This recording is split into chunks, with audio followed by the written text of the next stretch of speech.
अरहन्ताणं नमो सिद्धाणं नमो आयर्याणं नमो उवच्छायाणं नमो लोये सवसाहुणम् ऐसो पञ्चनमुक्कारो सव्वपावपणासनो मङ्गलाणं च सव्वेसिं परमं हवै मङ्गलम्।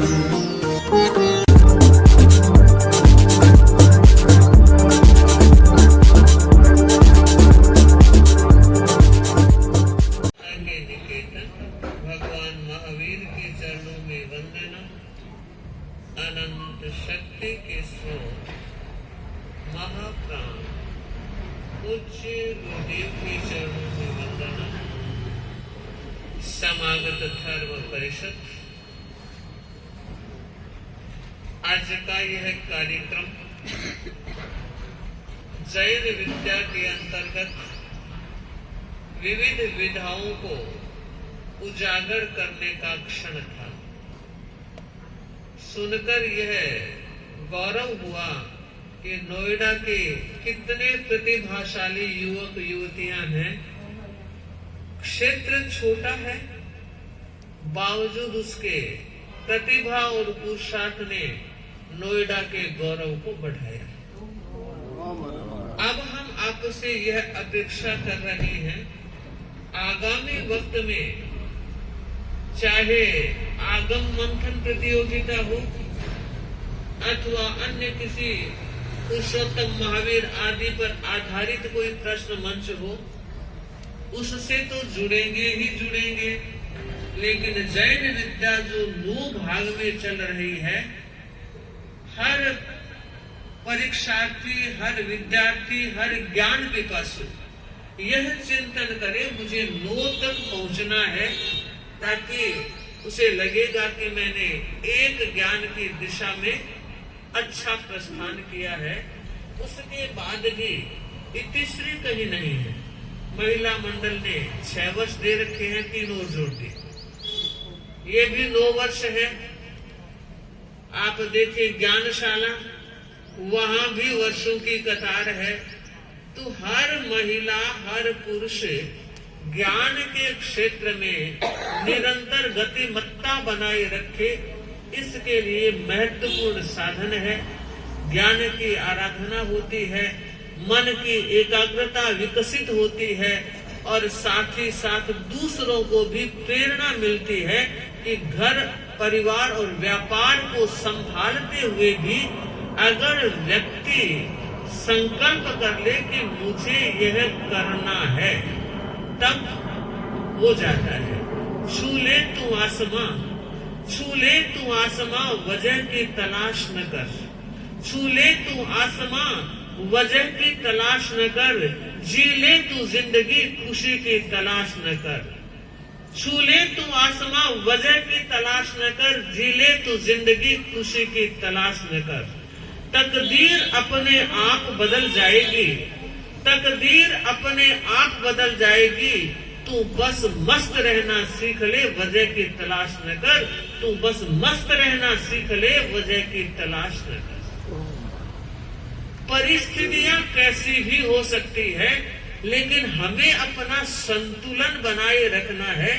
जब जब व्यक्ति के मन का संतुलन बिगड़ता है, तब तब उसके भाव बिगड़ते हैं, स्वभाव बिगड़ता है, व्यवहार बिगड़ता है। बात छोटी सी है। रात का समय था, पति पत्नी दोनों सोए हुए थे। पत्नी को नींद आ गई, मगर पति को नींद नहीं आई। नींद नहीं आने के कई कारण होते हैं। आज ऑफिस में किसी से तकरार ज्यादा हो गई, जो डील होनी थी वो कैंसिल हो गई और गुस्से में दूरी भी बढ़ गई, तो डबल तनाव हो गया। वो सोच रहा है, पता नहीं अचानक मेरे दिमाग में ऐसा क्या हो जाता है। बाद में तो सोचता हूँ, पर आप जानते हो अब पछताए होत क्या, जब चिड़िया चुग गई थी। हाथ से वक्त निकल गया, उस समय संभले नहीं, और बाद में संभलने का बहुत बड़ा अर्थ नहीं होता, क्योंकि जब जब कोई स्थिति आती है आप वैसा ही करते हो, तो अर्थ क्या है? उद्वेलन चल रहा था, नींद नहीं आ रही थी, रात के 2 बज गए, अचानक फोन की घंटी बजी, मोबाइल पत्नी का था, और जैसे ही 2 बजे घंटी बजी, उसने सोचा ये क्या चक्कर चल रहा है, अच्छा हुआ आज नींद नहीं आई। अब तक तो नींद से परेशान था, और घंटी बजते ही सोच रहा है अच्छा हुआ नींद नहीं आई। फटाफट उठा, मोबाइल को लिया, देखा, पढ़ा ब्यूटीफुल, और सोचा कोई न कोई चक्कर जरूर है, वरना रात के 2 बजे ब्यूटीफुल। आप देखिए, गहरी नींद में सोई हुई पत्नी को जगाया, झिझोड़ते हुए जगाया। उसने पत्नी ने कहा, अरे अभी तो सोए हैं, नींद आ रही है, बात क्या की, उठो पहले जवाब दो। बेचारी उठी, वो जानती थी गुस्सेल टाइप का आदमी है, संभाल के रख रही थी। उठी, बोलो क्या बात है, कि तेरा किसके साथ चक्कर चल रहा है? क्या बात कहते हो, क्या फितूर आपके दिमाग में चल रहा है? कि बिल्कुल ठीक कहता हूं, कि बताओ तो सही हुआ क्या? कि पढ़ तेरा मोबाइल, उसमें लिखा ब्यूटीफुल, कौन है वो लिखने वाला बता। उसने पढ़ा और कहा, आप जरा ध्यान से तो पढ़ो। कि मैंने पढ़ लिया, 3 बार पढ़ा ब्यूटीफुल, कि नहीं ब्यूटीफुल।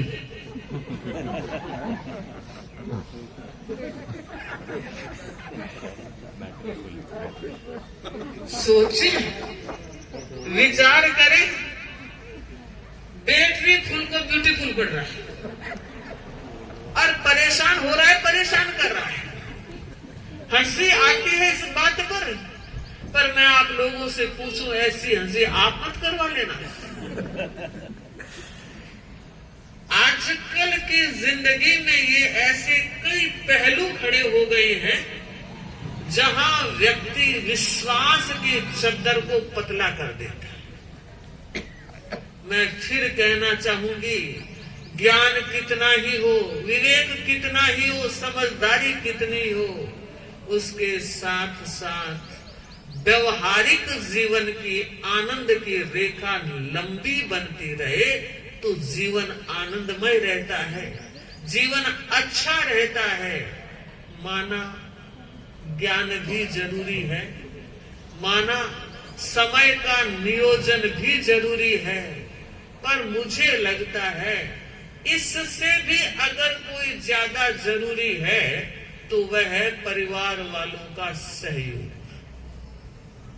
अगर पत्नी सामाजिक किसी संस्थान से अपने आप को कनेक्ट कर रही है, एक्टिव हो रही है, सक्रिय बनी हुई है, तो सामने तो ये दिखता है, वो आरती कितनी सक्रिय है, अर्चना कितनी सक्रिय है, प्रेम कविता कितनी सक्रिय है, लेकिन हकीकत इससे अलग है।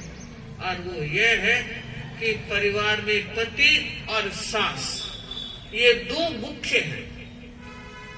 अगर पति का सहयोग न हो और रियल में सास का सहयोग न हो तो कोई भी महिला वर्तमान संदर्भ में परिवार से बाहर निकलकर समाज में अपनी पहचान नहीं बना सकती। इसलिए मैं उन महिलाओं से कहना चाहूंगी कि जब वाहवाही का कोई प्रसंग हो तो आप अपने पति और अपनी सास को थैंक्स देना न भूलें, क्योंकि उनकी बदौलत आप ये कर रहे हैं। और अगर कोई युवक समाज से जुड़कर, जबकि ये उम्र व्यापार की होती है और व्यापार का बैलेंस ठीक है तो ही समाज में आप आगे बढ़ सकोगे। अगर उसको इग्नोर कर दिया तो कठिनाई हो जाएगी। इसलिए अगर कोई युवा संघ से, संगठन से, संस्थान से, परिषद आदि से जुड़ता है तो उसमें पत्नी का, मां का विशेष हाथ रहता है। और बड़ा हाथ तो मानना चाहिए पत्नी का रहता है, क्योंकि अगर वो रोज एक ही बात कहती रहे, आपको पता नहीं है, व्यापार संभालते नहीं, देखते नहीं, घर कैसे चल रहा है जानकारी नहीं, और पूरी पंचायती करते रहे, तो समाज नहीं चलेगा। एक दिन सुनेगा, 2 दिन सुनेगा, और आखिर मन होते हुए भी वहां से वो मुड़ जाएगा। इसलिए अगर कोई भी, चाहे महिला हो या पुरुष, समाज में अपना योगदान दे रहा है, तो उसमें परिवार उसकी बैकबोन है। इसी वजह से वो आगे बढ़ रहा है। तो हम ये चाह रहे हैं, नोएडा श्रावक समाज इस क्षेत्र में गतिमान रहे। ज्ञानशाला पर विशेष ध्यान देने की जरूरत लग रही है। माना दूरियां तो बहुत है, लेकिन इतनी दूरी के बावजूद हमें नहीं लगा कि इतनी दूरियां यहाँ है। क्यों? आपकी परिषद की उपस्थिति ये एहसास कराती है कि आपके दिलों में दूरी कोई मायने नहीं रख रही है। तभी आप पहुंच रहे हैं, कोई नोएडा से, कोई ग्रेटर नोएडा से, न जाने कहां से आप आ रहे हैं। तो मन की लगन है, मन की भावना है, अध्यात्म की यात्रा में यात्रायित होने का आनंद लेना चाहते हो, तभी तो कोई साधु संतों के पास आता है, गुरु भगवंतों के पास आता है। मैं कहना चाहूंगी कि साधु साध्वियां आना कम होता है। आप अच्छा लाभ ले रहे हैं, और अब जब भी अनुकूलता हो, आप जरूर निवेदन करें। पूज्य प्रवर को भी निवेदन किया जाए, और विराजमान चारित्रात्माओं को भी निवेदन किया जाए कि हमारे नोएडा में भी आप कृपा कराओ, प्रवास की कृपा कराओ। तो उससे साधु साधियों के मन में भी बनता है कि श्रावक आ गए हैं तो हमें जाना है। दूसरी बात मैं ये कहना चाहूंगी कि हमारे धर्म संघ में गुरु से बड़ा कोई तीर्थ नहीं है। आप जानते हैं, सनातन परंपरा 64 तीर्थ मानती है, और कोई भी सनातन परंपरा का व्यक्ति जरूर सोचता है, एक बार तो मैं 64 तीर्थों की यात्रा कर ही लूं। अगर समय की, परिवार की और स्वास्थ्य की अनुकूलता रहती है तो वो करना चाहता है। और अनेक व्यक्तियों को हमने देखा है, उनसे सुना है कि महाराज 64 तीर्थ की हमने यात्रा की। इतनी न सही, पर 2-4 तीर्थ तो वो जरूर करता ही करता है। पर मुझे बताओ, तेरा पंथ धर्म संघ में न 64 है न 65 है, बस एक ही तीर्थ है। मैं इसलिए प्रेरणा देना चाहूंगी कि आजकल घूमने फिरने का एक अच्छा ट्रेंड चला है, और एक वक्त था बस शादी हुई एक बार घूम के आ जाया करते थे। थोड़ा सा आगे बढ़े, फिर 2-4 साल में, फिर 1 साल में, और अब तो कह रहे हैं हर महीने जा रहे हैं। मैं महीने की बात कह रही हूँ, बहने कह रही हर सैटरडे संडे।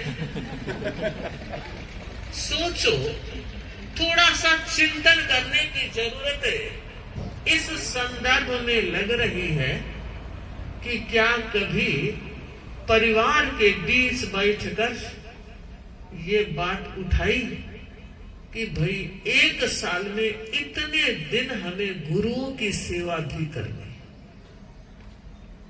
और वो सेवा अकेले अकेले नहीं, परिवार के बच्चों के साथ करने।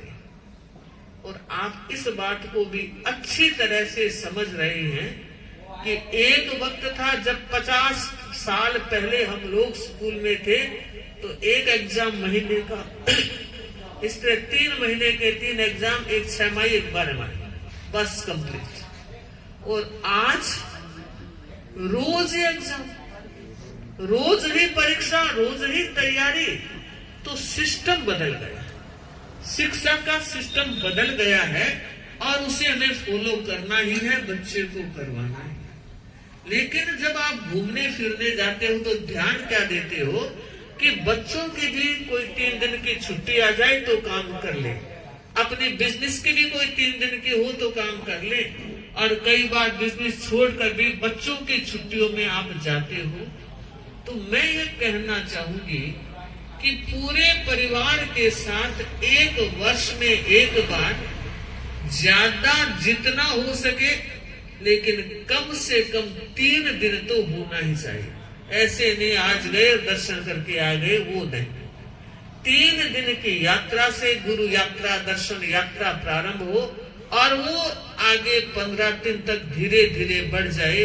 1 साल में 15 दिन हम गुरु की सेवा करेंगे, चाहे वो चातुर्मास की हो, चाहे शेष काल की हो।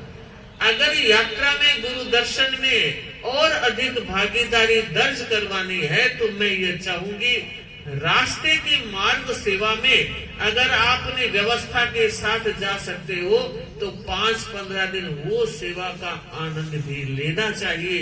चातुर्मास में व्यस्तता ज्यादा होती है, लोगों का आवागमन भी ज्यादा होता है, लेकिन मार्ग सेवा में निर्वाणी सेवा हो सकती है, एक अच्छी पहचान बनती है और खुद को भी तसल्ली होती है कि हमने इतनी निकटता से गुरु भगवंतों की सेवा की। तो मैं चाहूंगी नोएडा का हर परिवार इस बात की गांठ बांध ले कि 1 साल में एक बार बच्चों के साथ हमें गुरुदेव की दर्शन सेवा का लाभ लेना है। कल आपके बच्चे जब दादा बन जाएंगे तब वो क्या कहेंगे, हमारे दादाजी हमें ले जाया करते थे। 50 साल पुरानी बात भी वो संस्कार के साथ कहेंगे, और आप नहीं ले जाओगे तो वो क्या कहेंगे। इसलिए जरूरी है, सामाजिक दायित्व निभा रहे हो, पारिवारिक दायित्व निभा रहे हो और सारे रिश्ते निभा रहे हो, तो इसे भी एक अपना दायित्व मान लेना, एक अपनी जिम्मेदारी मान लेना। बच्चों को धर्म संघ से जोड़ना, साधु सतियों से जोड़ना, गुरु भगवंतों से जोड़ना, ये आप लोगों का भी काम है। हमारा काम हम कर रहे हैं, मगर आप लोगों का काम आप लोगों को करना है। हमारा काम प्रेरित करना है और आपका काम उस प्रेरणा को स्वीकार करना है। तो इसी मंगल भाव के साथ ओम हरि। पक्षे बड़ी बहन थी, लंबे समय से असाध्य बीमारी से पीड़ित थी। बड़ी समता से, समाधि से अपनी यात्रा उन्होंने संपन्न की। उनकी 4 साध्वियां, शकुंतला जी साध्वी, संचिता जी और 4 साध्वियों ने अच्छी सेवा की और 13 पंथ धर्म संघ सेवा के लिए बहुत प्रख्यात है, क्योंकि हमारे गुरुदेव सेवा व्यवस्था में इतने जागरूक हैं। मात्र छोटे से निवेदन में सारी व्यवस्थाएं हो जाती है, तो हम बड़े निश्चित हैं, सौभाग्यशाली हैं। मैं साध्वी सोमलता जी को वंदना करते हुए ये कामना कर रही हूँ कि आपकी आत्मा अब निरंतर वीत राग पथ की ओर आगे से आगे बढ़ती रहे, मोक्ष श्री का वर्ण करे। दूसरी साध्वी शासन श्री साध्वी पान कुमारी जी मास्टर जी, जो श्री डूंगरगढ़ की थी, और मेरे आगेवान है साध्वी राय कुमारी जी और उनके आगेवान साध्वी पान कुमारी जी के आगेवान, दोनों के एक आगेवान थे साध्वी छगना जी। साध्वी छगना जी के साथ रहे हुए थे तो साध्वी राय कुमार जी राजेंद्र देव सरकार छगना जी के रहते ही सिंगाड़ा हो गया था, और साध्वी पान कुमारी जी का साध्वी छगना जी के देवलोक गमन के बाद सिंगाड़ा हुआ। तो इस वजह से साध्वी राय कुमार जी और पान कुमारी जी एक ही सिंगाड़े की दोनों साध्वियां थी।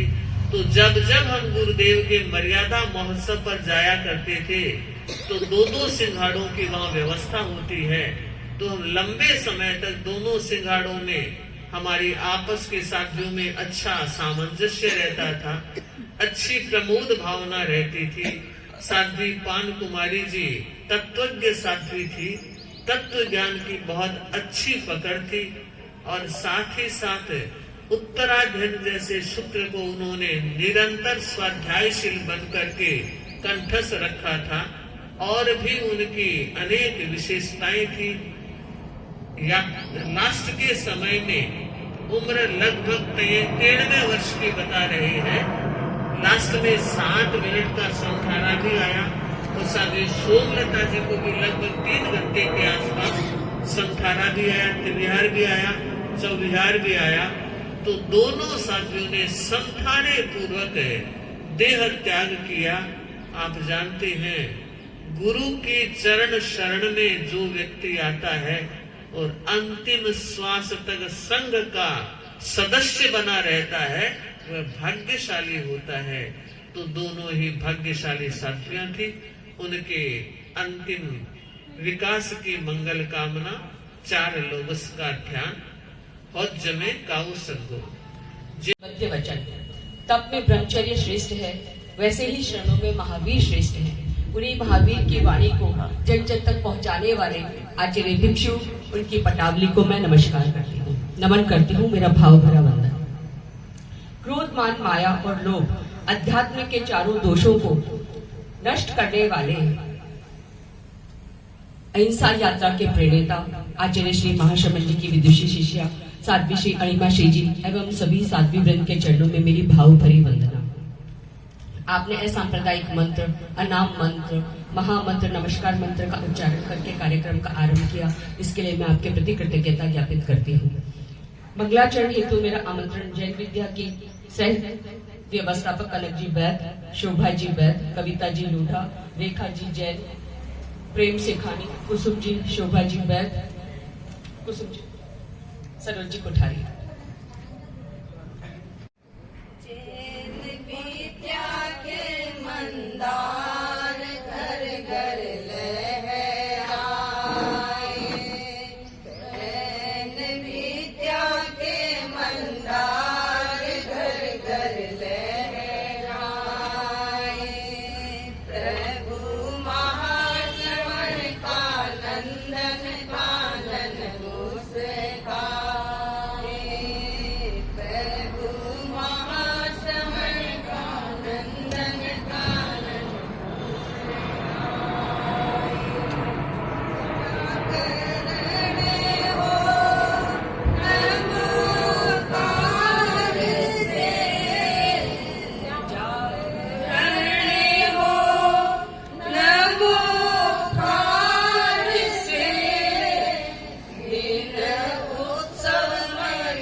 चारों ओर विकृति के संस्कार हावी है।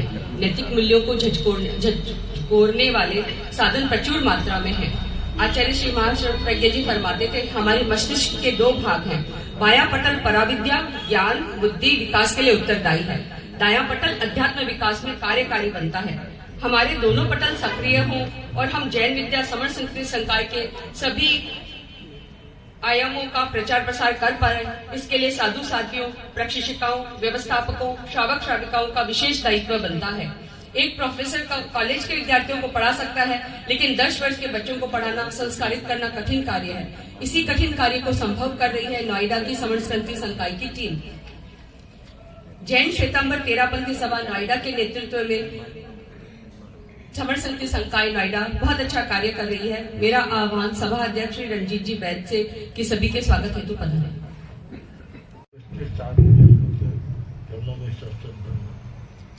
मैं आज नोएडा सभा के तत्वाधान में हो रहे समन संस्कृत संकाय के कार्यक्रम का शुभारंभ कर दिया है और उसमें आए हुए विशेष अतिथि विभागाध्यक्ष श्री मालचंद जी बेंगानी का स्वागत करता हूँ। मैं श्री बजरंग जी को बोलता हूँ कि मालचंद जी बेंगानी का स्वागत करें।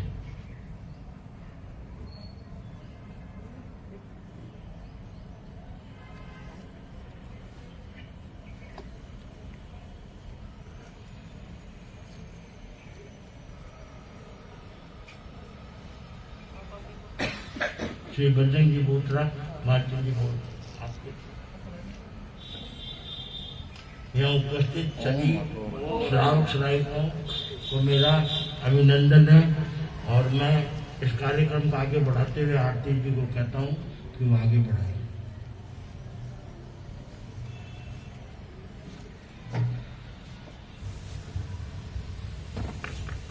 2014 में नोएडा में समर संस्कृति का संकाय के केंद्र व्यवस्थापक के रूप में केंद्र की स्थापना की गई। तब से 2023 तक नोएडा समर संस्कृति संकाय का कार्यभार मैंने और सह व्यवस्थापक के रूप में प्रेम जी सेखानी ने कार्यभार संभाला। मैंने आगे कुछ खाली करी है, पहले आगे का 2013 में प्रेम जी को जैन विश्व भारती ने साहित्य मंथन प्रतियोगिता में 2023 में प्रेम जी को जैन विश्व भारती ने साहित्य मंथन प्रतियोगिता के लिए सह संयोजक के रूप में चयनित किया और मुझे समर संस्कृति संकाय की उत्तर प्रदेश की आंचलिक संयोजिका बनाया। हमने नोएडा का कार्यभार रेखा जी जैन और कनक जी बैद को संभलवाया। राष्ट्रीय अंतर्राष्ट्रीय स्तर पर परीक्षाओं में नोएडा ने अपने हस्ताक्षर उकेरे हैं। हमने 5 लोगों से एग्जाम शुरू करे थे। अभी ऑनलाइन ऑफलाइन दोनों मोड में एग्जाम्स हो रहे हैं और मैं रेखा जी जैन से रिक्वेस्ट करूंगी कि जैन विद्या की रिपोर्ट प्रस्तुत करें। जैन विद्या के लिए देश भर में विभिन्न परीक्षा केंद्रों पर केंद्र प्रमुखाओं व्यवस्थापकों की नियुक्ति की हुई है। हर साल भारत, नेपाल, दुबई में लगभग 350 स्थानों पर परीक्षाएं आयोजित की जाती है। छात्राओं की सुविधा के लिए जैन विद्या की पुस्तकें भी एसएस प्रकाशित करवाती है और ऑनलाइन बुक्स भी मिलती है। जैन विद्या का दीक्षांत समारोह भी आचार्य प्रवर के सन्निधि में मनाया जाता है, जिससे चातुर्मास स्थल पर वार्षिक दीक्षांत समारोह आयोजित किया जाता है, जहाँ पर जैन विद्या के प्रथम भाग से लेकर 9 भाग तक के वरीयता प्राप्त विज्ञ उपाधि प्राप्तकों को आचार्य श्री का प्रेरक और उद्बोधन प्राप्त होता है।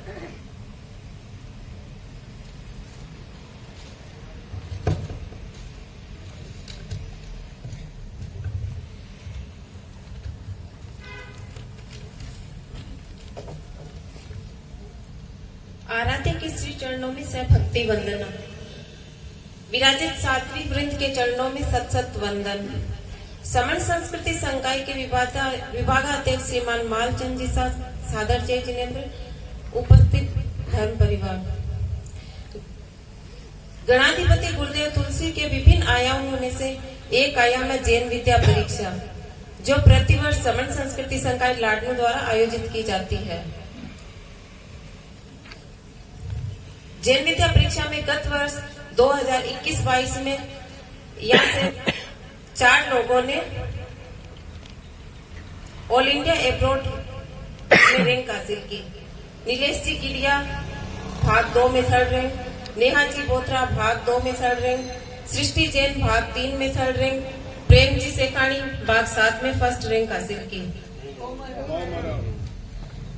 वर्ष 2022 22-23 में नोएडा क्षेत्र से 46 फॉर्म भरे गए, जिनमें से ऑनलाइन में 20 परीक्षार्थियों ने परीक्षाएं दी। ऑनलाइन में 3 परीक्षार्थियों ने भारत व विदेश स्तर पर रैंक हासिल की। जिज्ञासा जी भोगरी जैन विद्या भाग 1 इंग्लिश में फर्स्ट रैंक, श्री महावीर जी लोडा जैन विद्या भाग 1 में थर्ड रैंक, विश्रुति कोचर जैन विद्या भाग 3 में सेकंड रैंक हासिल की। ऑफलाइन परीक्षा में 5 से 9 तक की परीक्षाओं में 8 परीक्षार्थियों ने परीक्षाएं दी, जिनमें कुसुम जी वेदनाटा ने भाग 7 में प्रथम स्थान प्राप्त किया। अन्य सभी परीक्षार्थियों ने भी अच्छे अंकों से परीक्षाएं उत्तीर्ण की। मैं उपस्थित सभी भाई बहनों से कहना चाहती हूँ कि सभी जैन विद्या परीक्षाओं में भाग लें। जैन विद्या के पेपर अति सरल होते हैं और धर्म की अच्छी जानकारी भी हो जाती है। साथ ही सबसे महत्वपूर्ण स्वाध्याय से कर्मों की निर्जरा होती है। अतः सभी से निवेदन है कि अवश्य ही परीक्षा दें। जैन विद्या जैनत्व का अर्थ समझाकर जीवन को जगमगा देता है।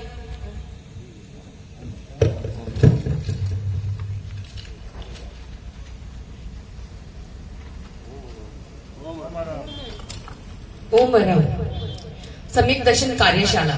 ये कार्यशालाएं 2012 से अखिल भारतीय तेरापंथ युवक परिषद के संयुक्त तत्वाधान में राष्ट्रीय स्तर पर हर वर्ष आयोजित की जाती है। ये स्थानीय तेरापंथ युवक परिषद के सहयोग से सभी केंद्रों पर एक ही दिन में लिखित परीक्षा के साथ होता है। 21 दिन तक प्रवचन एवं प्रशिक्षण के बाद सर्वोत्तम प्रदर्शन के लिए अखिल अव्वल प्रतियोगिताओं और केंद्रों को पुरस्कृत किया जाता है।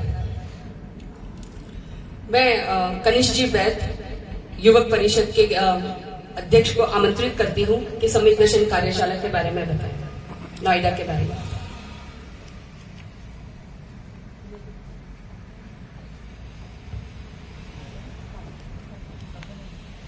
श्रद्धेय गुरुवर को वंदन। वंदनीय साध्वी श्री अणिमा श्री जी एवं सहवर्ती साध्वी श्री जी के चरणों में सहभक्ति वंदन। उपस्थित सभी पदाधिकारी एवं धर्म परिवार सादर जय जिनेन्द्र। सम्यक दर्शन कार्यशाला 2023 आचार्य श्री महाप्रज्ञ जी द्वारा रचित पुस्तक शरीर और आत्मा पर आधारित थी, जिसमें नोएडा से 18 लोगों ने भाग लिया और इसमें श्री कमल जी बेद ने 200 में से 200 अंक प्राप्त किए। इसी तरह 2022 में श्रीमती आरती जी कोचर, श्री नरेश जी शेखानी एवं श्री कमल जी बेद ने 200 में से 200 अंक प्राप्त किए। मैं आभारी हूं श्री मालचंद जी बेंगानी एवं श्री पुखराज जी डागा का, जो हमें निरंतर इसके लिए प्रेरित कर रहे हैं। ओम हरा। और वर्षा जी दुधेड़िया ने भी राष्ट्रीय स्तर पर रैंक हासिल की थी मेरा जैन विद्या में। हमारे यहाँ से लेख प्रतियोगिताएं भी होती है। ऐसे अभ्यर्थी भाषा, लेखन कौशल और अभिव्यक्ति क्षमताओं और चरित्र निर्माण में सुधार करके अपने व्यक्तित्व को निखारते हैं। हमारे यहाँ से हमारा जैन तिथि कैलेंडर का प्रकाशन भी होता है। 1981 से समर्थ संस्कृति संकाय हर साल मर्यादा महोत्सव की पूर्व संध्या पर जैन तिथि कैलेंडर प्रकाशित करती है। मंत्री मुनि श्री सुमेरमल जी स्वामी द्वारा पंचांग में पूरे समुदाय में और संस्थाओं की तरफ से ये बनाया जाता है कैलेंडर, और पूरी संस्थाओं की तरफ से निःशुल्क वितरित किया जाता है। हमारे यहाँ पे जैन विद्या की कार्यशालाएं भी आयोजित की जाती है। केंद्रीय निकाय पर्यवेक्षक टीम प्रशिक्षकों की संयुक्त आयोजन टीम जैन विद्या परीक्षाओं के सफल समापन में महत्वपूर्ण भूमिका निभाती है। इन सदस्यों को नवीनतम और सर्वोत्तम ज्ञान प्राप्त हो, इसके लिए साधु साध्वियां एवं समणियां द्वारा निर्देशित कार्यशालाएं आयोजित की जाती है, जिस पर जैन विद्या के तकनीकी पहलुओं पर अधिक ध्यान केंद्रित किया जाता है। हमारे नोएडा टीम से प्रेम शेखानी जी वर्षों से जैन विद्या की प्रशिक्षिका की तरह अपनी सेवाएं दे रही हैं। आगम मंथन प्रतियोगिता 2007 से पढ़ने की रुचि और प्राचीन जैन आगम और साहित्यिक ज्ञान के प्रसार को बढ़ावा देने के लिए यह आगम मंथन प्रतियोगिताएं आयोजित करती हैं। यह प्रतियोगिता समान रूप से इतिहास और प्राचीन साहित्य पर समान रूप से ध्यान केंद्रित करती है, जिसके हमारे पहले के आचार्य मुनि श्री साध्वी श्री द्वारा लिखित महत्वपूर्ण जानकारियां हैं। सम्मान संस्कृति संकाय प्रत्येक समुदाय के साथी को भगवान महावीर एवं जिनवाणी के बारे में जानने और पढ़ने के लिए प्रेरित करती है और प्रतिवर्ष इस प्रतियोगिताओं का आयोजन करती है। कुसुम जी नाटा बैद नोएडा से आगम मंथन प्रतियोगिता के कार्यभार को संभाल रही है। मैं आमंत्रित करती हूँ रिपोर्ट प्रस्तुत करने के लिए।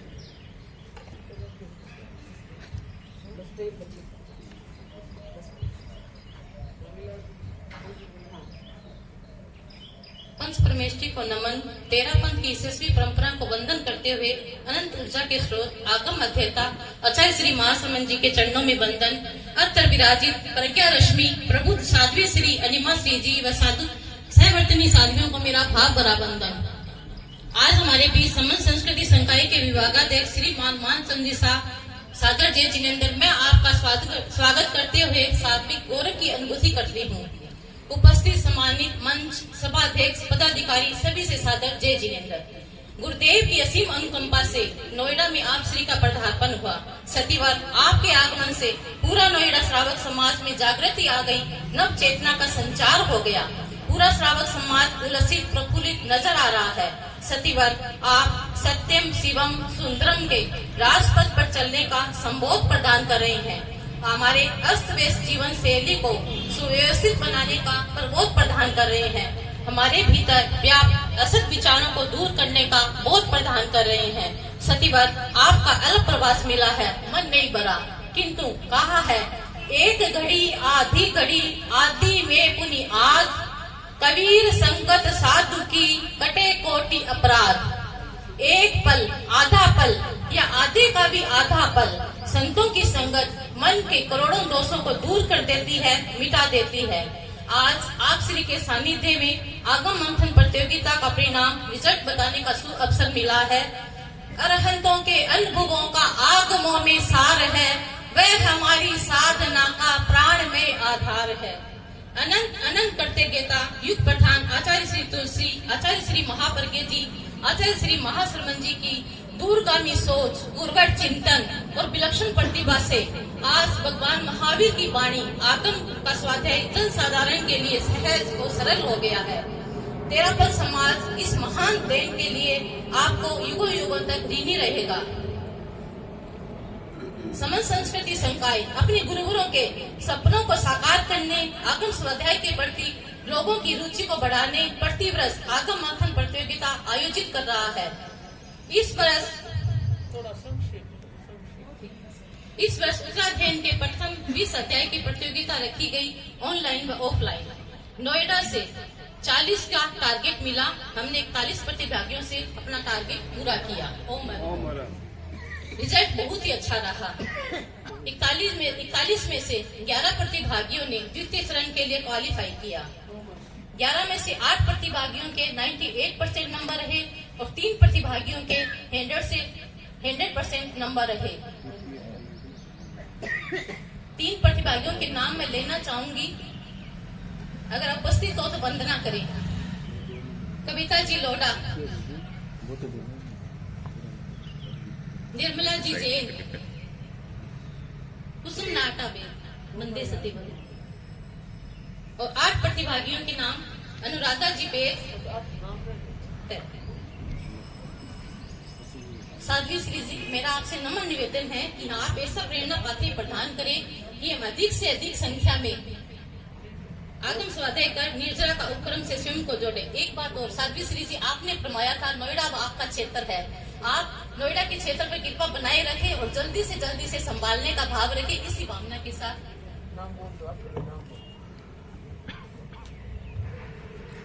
प्रेम जी सेठानी, कांता जी नाटा, उर्वशी जी जैन, मोनिका जी नाटा, रेनू जी सेठिया, स्नेहा जी नाटा और बाकी सभी ने भी बहुत अच्छा, प्रतिभागियों ने बहुत अच्छा रिजल्ट रहा। मैं सभी के लिए ओम अरम कर रही हूँ और सभी ने एक बार बोलने से ही आगम स्वाध्याय के लिए अपनी हाँ भरी, इसके लिए भी मैं ओम अरम करना चाहूँ।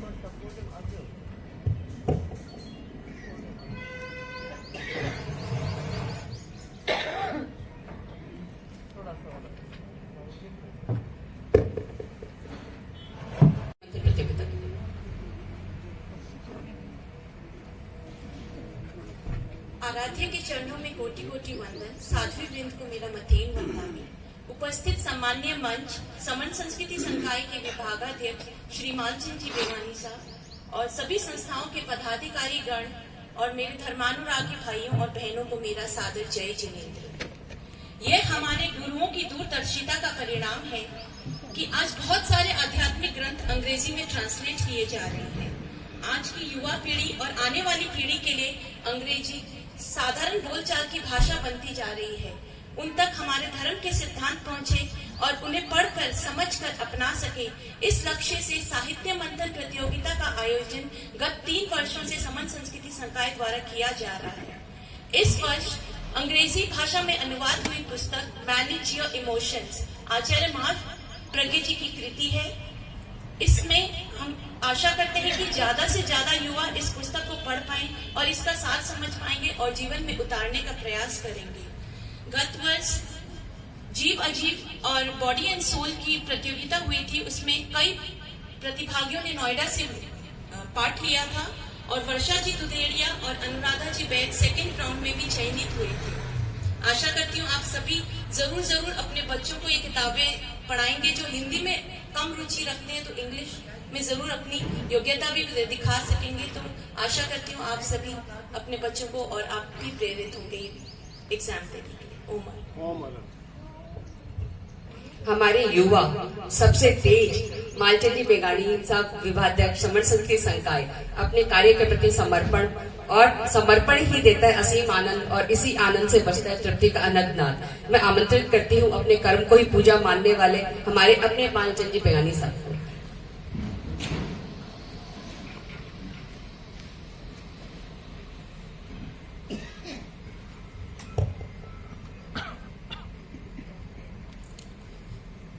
आचार्य परवर के चरणों में वंदन। साध्वी श्री अनिमा श्री जी थाना 5 के चरणों में वंदन। तेरापन सभा अध्यक्ष श्री रणधीर जी बैद, मंत्री सुरेंद्र जी बैद, उत्तर प्रदेश जैन विद्या परीक्षा आंचलिक संयोजिका डॉक्टर आरती कोचार, साहित्य मंथन प्रतियोगिता सह संयोजिका श्रीमती प्रेम शेखानी, नोएडा आगम सहयोगी श्रीमती कुसुम जी बैद, जैन विद्या परीक्षा केंद्र व्यवस्थापक श्रीमती रेखा जैन, सह केंद्र व्यवस्थापक श्रीमती कनक जी बैद, सम्यक दर्शन कार्यशाला सहयोगी और तेरापंथ युवक परिषद के अध्यक्ष कनिष्क जी बैद, उपस्थित सभी महानुभावों से मालचंद बेगानी का जय जिनेन्द्र। समन संस्कृति संकाय की मुख्य 4 प्रवृत्तियां हैं। पहली जैन विद्या परीक्षा, दूसरी आगम मंथन प्रतियोगिता, तीसरी सम्यक दर्शन कार्यशाला जो कि तेयुग के साथ संचालित होती है, चौथी साहित्य मंथन प्रतियोगिता। इन चारों में देश विदेश से अच्छी संख्या में परीक्षार्थी परीक्षाओं में भाग लेते हैं और ज्ञान अर्जित करते हैं। नोएडा भी काफी उर्वरक सेंटर है जहां से अच्छी संख्या में ज्ञानार्थी जुड़ने के साथ साथ वरीयता स्थान भी प्राप्त करते हैं। संकाय के लिए नोएडा बहुत अच्छा सेंटर है। जैन विद्या की परीक्षा के लिए 9 और 10 नवंबर की तारीख जल्द ही घोषित होने वाली है। आगम का द्वितीय चरण मई में होगा। सम्यक दर्शन कार्यशाला अंतर्गत आचार्य महाप्रज्ञ जी की कृति पुरुषोत्तम महावीर पुस्तक पर चिंतन चल रहा है। सम्यक दर्शन कार्यशाला में आचार्य महाप्रज्ञ जी की कृति मैनेज योर इमोशंस पुस्तक पर चिंतन विचाराधीन है। पुस्तकों का नाम जैसे ही पास हो जाएंगे घोषणा कर दी जाएगी। इस वर्ष की जैन विद्या परीक्षा भाग 1 से 7 तक ऑनलाइन होगी। परंतु भाग 5 से 7 तक की परीक्षा सेंटर में जाकर देना अनिवार्य है। भाग 8 और 9 की परीक्षा ऑफलाइन होगी, जिसे सेंटर में जाकर देना है। आशा है हर वर्ष के भांति 2024 में भी आप सब परीक्षा एवं प्रतियोगिताओं में बढ़ चढ़कर भाग लेंगे। किसी भी प्रकार की सहयोग की अपेक्षा हो तो आप हमारे नोएडा के कर्मठ कार्यकर्ताओं से अथवा लाडनो कार्यालय से संपर्क करें। गुरुदेव व साध्वी जी का आशीर्वाद हमारे साथ है। नोएडा का सेंटर इस वर्ष भी नाम रोशन करेगा और उनको दिया हुआ टारगेट पूरा करेगा।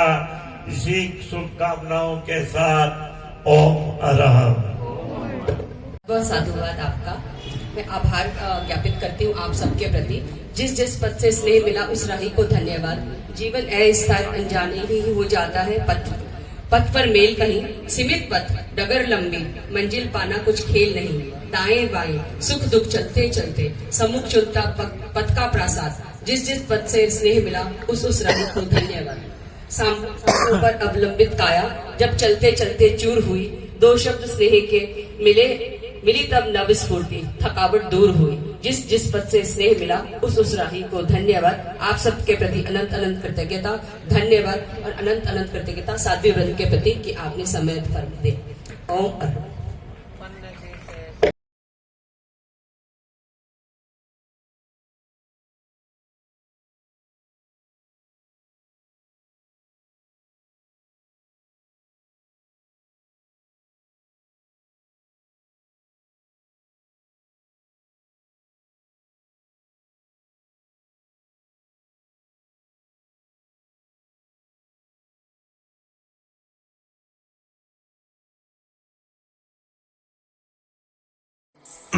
क्या अविद्यानामन्तस्तिमिरमिहिरद्वीपनगिरे।